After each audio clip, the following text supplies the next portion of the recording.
प्रिय छात्रों, नमस्कार। आज हम आपके लिए जो प्रॉब्लम सॉल्व कर दिखला रहे हैं वह प्रॉब्लम कक्षा 11 के गणित के छात्रों के लिए उपयोगी है। इसके अतिरिक्त ये प्रॉब्लम समानांतर श्रेणी से संबंधित है। कक्षा 11 की गणित की एनसीईआरटी की हिंदी संस्करण की पाठ्य पुस्तक से ली गई है। प्रॉब्लम पेज नंबर 198 पर चौथी प्रॉब्लम है, एक्सरसाइज नंबर 9.2 की। क्लियर? तो देखिए, आज की हमारी प्रॉब्लम है समानांतर श्रेणी -6, -11/2, -5 डैश डैश डैश के कितने पदों का योग -25 होगा। आपको एक श्रेणी दी गई है और ये प्रश्न के अंदर बता दिया गया है कि ये श्रेणी समानांतर श्रेणी है। आपको जांच करने की आवश्यकता नहीं है। यदि ये प्रश्न में नहीं बताता कि ये कौन सी श्रेणी है, समानांतर श्रेणी है, गुणोत्तर श्रेणी है, हरात्मक श्रेणी है, विविध श्रेणी है, कई प्रकार की श्रेणियां होती हैं। अगर वो प्रश्न में स्पष्ट नहीं करता कि किस प्रकार की श्रेणी है, तो आपको पहले ये जांच करनी पड़ती, ये ज्ञात करना पड़ता कि किस प्रकार की श्रेणी है। फिर उसी प्रकार के प्रश्नों, उसी श्रेणी से संबंधित प्रश्नों को किस प्रकार से हल किया जाता है, उस तरह की नींव लगानी पड़ती है। लेकिन चूंकि यहाँ पर दे दिया गया है ये समानांतर श्रेणी है, इसलिए हमें इसकी जांच तो करनी ही नहीं है कि ये श्रेणी किस प्रकार की है। तो हम लिखेंगे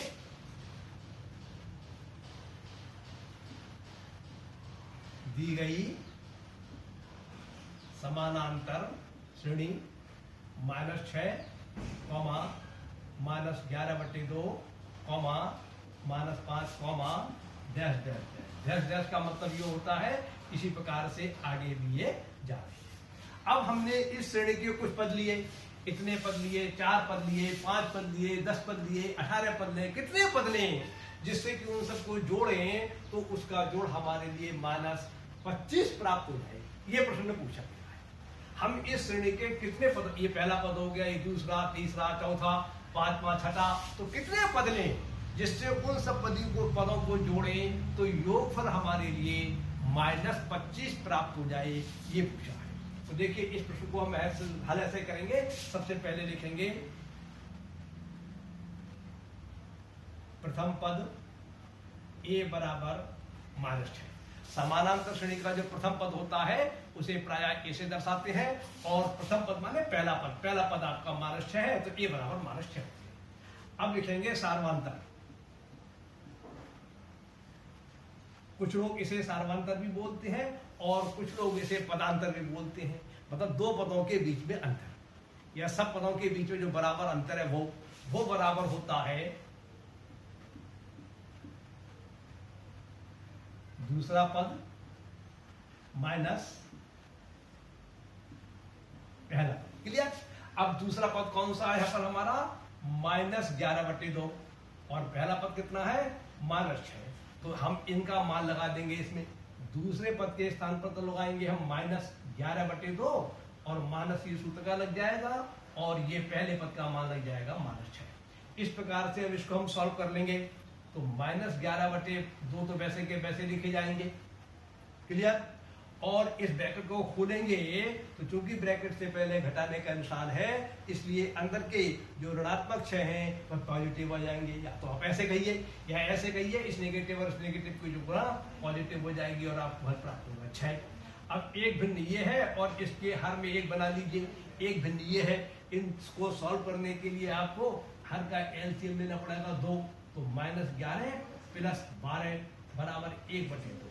इस प्रकार से आपको इस श्रेणी का सार्वांतर कहिए d बराबर 1/2 प्राप्त हो गया, या पदांतर कहिए, जो भी आप कहते हो, जो भी आपके पुस्तकों में लिखा हो उसे 1/2 प्राप्त हो गया। अब पदों का योग s, योग को s मानते हैं। s माने सम माने जोड़। तो ये जोड़ कितना दिया है पदों का योग? -25। अब हमसे पूछा है कि यदि पहला पद -6 के बराबर है, सार्वांतर 1/2 के बराबर है, और पदों का जोड़ -25 है, तो कुल पद कितने होंगे? तो हम यहां पर लिखेंगे पदों की संख्या n बराबर तिरछवाचक निशान लगा दीजिए, अर्थात ये हमें क्या है क्लियर। अब देखिए आपको सब सूत्र याद होना चाहिए, यदि आपको सूत्र याद नहीं होंगे तो काम नहीं चलेगा, ठीक है ना। आपको कोई बतला सकता है, समझा सकता है, फिर चिंतन मनन विचार और उसको याद रखने का काम आपका है, ठीक है ना। तो अब देखिए अब वो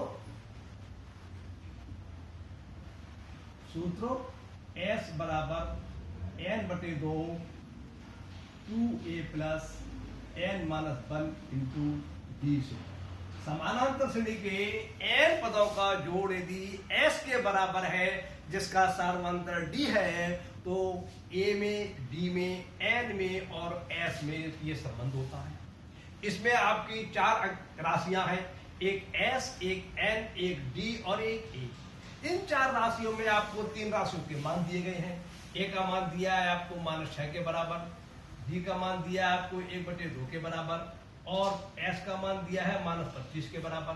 तो जब हम इस समीकरण के अंतर्गत, इस सूत्र के अंतर्गत हम इन 3 राशियों का मान लगा देंगे, चौथी राशि रह गई S, N, उसका मान हमें ज्ञात करना है। तो N के पदों में एक समीकरण प्राप्त हो जाएगा, उस समीकरण को हल कर लीजिए, N का मान आपको ज्ञात हो जाएगा, प्रश्न आपका हल हो जाएगा। तो हम इसमें मान लगा रहे हैं, S के स्थान पर तो लगाएंगे हम -25 और n/2 वैसा का वैसा लिखा रहेगा क्योंकि हमें n का मान निकालना है, 2 ये आ रहे हैं और a का मान दिया है -6 के बराबर, तो a के स्थान पर लगाएंगे हम -6 क्लियर, प्लस n माइनस 1 वैसा का वैसा लिखा रहेगा और d के स्थान पर लगाएंगे 1/2 क्लियर। अब ये आपका एक समीकरण हो गया। आपका काम ये है कि इस समीकरण को हल कर लीजिए। ये समीकरण को हल करना आना चाहिए, कायदे से मुझे नहीं बताना चाहिए क्योंकि तो छोटे क्लास की बात है समीकरण को हल करना, लेकिन फिर भी मैं आपको बता रहा हूं क्लियर। मैं आपको पूरा प्रश्न हल करके दिखला दे रहा हूं, लेकिन जो 11वीं की पढ़ाई है, जो समानांतर श्रेणी से संबंधित बातें हैं, वे सब बातें यहाँ पर आकर पूरी हो जाती हैं। अभी तो कक्षा 7 का, 8 का, 9 का, 10 का, मतलब छोटे क्लासों का प्रश्न है क्या समीकरण को हल करना, लेकिन फिर भी मैं आपको बता देता हूँ, ठीक है ना। तो -25 ये आ जाएंगे और n/2 ये आ जाएंगे और ये अंदर ब्रैकेट में जो -6 की और 2 की मल्टीप्लाई करेंगे तो -12 आ जाएंगे और n-1 गुणा 1/2 को हम लिख सकते हैं n-1/2 क्लियर। और इसको और सिंप्लीफाई करेंगे तो n/2 ये आ जाएंगे, 2 LCM के आ जाएंगे ब्रैकेट के अंदर, -24 ये प्राप्त हो जाएंगे और प्लस n-1 तो ये प्राप्त हो गए, ठीक है। अब और सिंप्लीफाई करेंगे तो फल प्राप्त हो जाएगा n/4, इस 2 की और 2 की मल्टीप्लाई हो जाएगी। जब 2 भिन्नों में परस्पर या 3 भिन्नों में परस्पर गुणा होती है तो हर की हर से गुणा की जाती है, अंश की अंश से गुणा की जाती है। तो यहाँ पर हर में 2 है और यहाँ पर हर में 2 इनकी गुणा n 4 हो गई और ये अंश में यहाँ पर n है, ये तो हमने वैसे लिखे थे, इसे सॉल्व कर लिया, ये हो गए n-25 -24 ये है, -1 ये है और ये हमारे आए -25/1, ठीक। अब आप इसको और सिंप्लीफाई कर लीजिए तो आपको फल प्राप्त होगा n² -25n, अंश में जब n की और n-25 की गुणा करेंगे तो अंश में प्राप्त होगा n² -25 और बटे 4 ये रहा क्लियर। और LHS में आपको जो -25 चल रहे थे वो ये चल रहे हैं आपके। अब आप यहाँ पर क्या चीज गुणा करेंगे, तो क्या चीज गुणा करने से पहले कि आप बटे 1 मान लीजिए, यदि आपको सुविधा हो तब, और सुविधा ना हो आप मौखिक कर सकते तो मौखिक कर लीजिए आप। अब कैसे गुणा करने में, अब आप ये ध्यान रखने वाली बात है कि ये वाला गुणा LHS में लिखा जाए या ये वाली गुणा LHS में लिखी जाए, जिससे कि हमारी एक लाइन बच जाए। तो यहाँ पर हम ये वाली गुणा तो LHS में लिखेंगे और ये RHS में लिखेंगे, तो हमें फल प्राप्त होता है n² -25n बराबर -25 गुणा 4, इनकी गुणा करेंगे, ठीक है ना।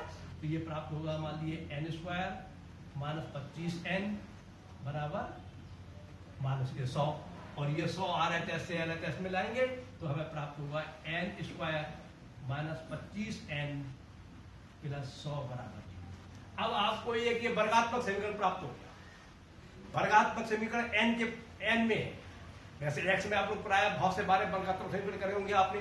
जब वर्गात्मक समीकरण होता है तो उसके हल करने की बहुत सी विधियां हैं, आप श्रीधराचार्य की विधि से कर सकते हैं। यदि गुणनखंड हो जाते हैं तो वह विधि आसान होती है और यह गुणनखंड आसानी से हो सकते हैं, इसलिए इसको हम गुणनखंड की विधि से हल करेंगे। तो इसके गुणनखंड करने का प्रयास कर रहे हैं हम। तो इसके गुणनखंड करने के लिए हम क्या करेंगे, n square minus 20n minus 5n plus 100 बराबर क्लियर। अब इसमें दो पदों में से n कॉमन ले लेंगे, इन दो पदों में से माइनस के 5 कॉमन ले लेंगे। तो n कॉमन लेंगे तो यहाँ बचेगा n into n minus 20 minus 5 common ले लेंगे तो माइनस 5 इंटू n माइनस 20 बराबर 0। अब इन दोनों पदों में से n माइनस 20 कॉमन ले लीजिए तो n माइनस 20 n माइनस 5 बराबर 0। अब आपको हमने कई बार बतलाया, जब भी हमने वर्गात्मक समीकरण हल करके दिखलाया होगा आपको, तो उतनी ही बार बताया होगा कि जब दो संख्याओं की या दो राशियों की, दो व्यंजकों की, दो या दो से अधिक व्यंजकों की गुणा 0 आ रही होती है तो उनमें एक व्यंजक कम से कम 0 अवश्य होता है। तो इसके लिए क्या करते हैं, हम प्रत्येक व्यंजक को एक एक बार 0 मान के और जो अज्ञात राशि उसका मान निकालते हैं। तो यहाँ पर दो राशि व्यंजक है, एक ये है और एक ये है, इनकी परस्पर गुणा 0 आ रही है। इसका मतलब ये हुआ कि या तो ये व्यंजक का मान 0 होगा या इस व्यंजक का मान 0 होगा, या दोनों व्यंजकों के मान 0 होंगे। क्लियर। तो ये नियम है, आपको समझना चाहिए। मेरी बात मत मानिए, विचार कीजिए, चिंतन मनन कीजिए कि मैं जो बता रहा हूँ वह सही है गलत। मेरी बात ऐसे मत मानिए, आप विचार कीजिए। कई बार मैं आपको स्पष्ट कर चुका हूँ इस बात के लिए। जितना आप अधिक विचार करेंगे उतना आपको अधिक कॉन्सेप्ट क्लियर होगा। केवल प्रश्नों को हल करने का प्रयास मत कीजिए कि प्रश्न हो जाए, ये भी सोचिए कि इसमें सूत्र क्यों लगाया गया, यहाँ पर माइनस क्यों किया गया, यहाँ पर गुण क्यों लिया गया, यहाँ पर ये अमन राशि क्यों हो गई। सब नियम होते हैं, उन नियमों को समझिए।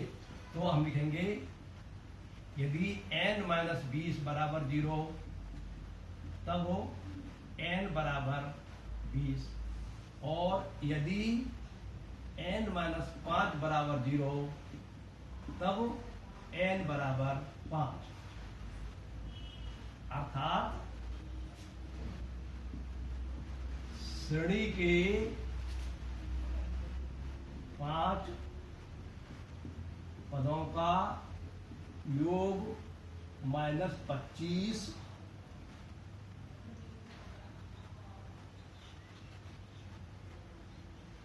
है, या होगा, कर दीजिए आपके लिए, ठीक है ना। तथा श्रेणी के 20 पदों का योग माइनस 25 है। इसके दो उत्तर आएंगे। अगर आप इस श्रेणी के 5 पद ले लेंगे, उन्हें जोड़ेंगे तभी उसका जोड़ माइनस 25 आ जाएगा। और यदि आप इस श्रेणी के 20 पदों को ले लीजिए और उन्हें जोड़िए तभी उसका जोड़ माइनस के 25 आ जाएंगे। जब वर्गात्मक समीकरण होता है तो उससे दो मान निकल के आते हैं। कभी कभी वे दोनों मान मान्य होते हैं, कभी कभी दोनों मानों में से एक मान मान्य होता है। तो कौन सा मान मान्य है, कौन सा मान्य है, ये सब बातें आपको मालूम होना चाहिए, ठीक है ना। तो आपका उत्तर हुआ, एक तो हो गया 5 पदों की संख्या बराबर पदों की संख्या बराबर 5,20 उत्तर। इस प्रकार से आपका ये प्रश्न हल हो जाता है। आप प्रश्नों पर विचार कीजिए, प्रश्न बहुत ही सरल होती है, नियमों की जानकारी होना चाहिए। रटिए मत प्रश्नों को, हर एक ध्यान पे जहां तक जितना अधिक से अधिक हो सकता है उतना विचार कीजिए। जो आपको नियम बताए जाते हैं उन नियमों को याद रखने की कोशिश कीजिए, और उस नियम के आधार पर और कोई नया नियम आप स्वयं निकाल सकते हैं तो उसको निकालिए और फिर उसका प्रयोग कीजिए। यदि मान लीजिए आप अपने आप कोई नियम अच्छा समझते हैं कि ये नियम ज्यादा अच्छा, उसका प्रयोग कीजिए। ये नहीं कि जैसा मैंने बतलाया बिल्कुल आप वैसा करेंगे। आप हम बतला रहे हैं, आपका मतलब सिखाने की कोशिश कर रहे हैं आपके लिए, ठीक है ना। फिर सीख तो आप तब पाएंगे जब स्वयं विचार करेंगे गंभीरता से। ठीक, तो आज की बात पूरी होती है। नमस्कार, धन्यवाद।